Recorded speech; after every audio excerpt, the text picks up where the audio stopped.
नाज़रीन, पाकिस्तान की सियासत और ब्यूरोक्रेसी में जो है आज एक दो बहुत अहम जो है वो बड़े मोड़ पर खड़ी आई है ब्यूरोक्रेसी भी हमारी। एक तरफ हम देख रहे हैं कि वफाकी काबीना ने पाकिस्तान तहरीक लब्बैक पर जो है पाबंदी आयद कर दी है, उसकी मंजूरी भी दे दी है। और ये वही जमात है जिसने कभी सड़कों पर धरने, एहतजाज, नारे लगाए और रियासत से मुआहदे भी किए।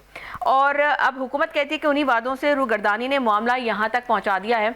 तो सवाल यह है कि क्या ये फैसला अमन के लिए किया है या ये एक बार फिर सियासी दबाव का शिकार होकर ये फैसला लिया गया है। दूसरी जानब हम देखते हैं कि शहर कराची की जहां बात करते हैं, उसके डेवलपमेंट की बात करते हैं हम, कमोबेश हर दूसरे प्रोग्राम में हम कराची का जो है नोहा पढ़ रहे होते हैं कि कराची की सड़कों की बात करते हैं, कराची में तबाही की बात करते हैं, कराची के इंफ्रास्ट्रक्चर की बात करते हैं।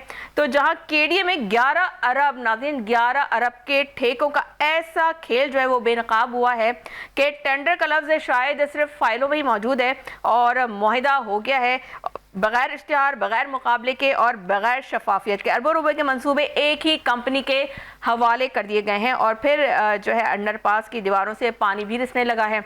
और ये करप्शन नहीं तो क्या है? आखिर सवाल ये है कि ये इतने अरबों रुपए के ठेके जो है वो बगैर शफाफियत के कैसे पास हो गए, कैसे उन ठेकेदारों को ये जो है टेंडर दे दिए गए।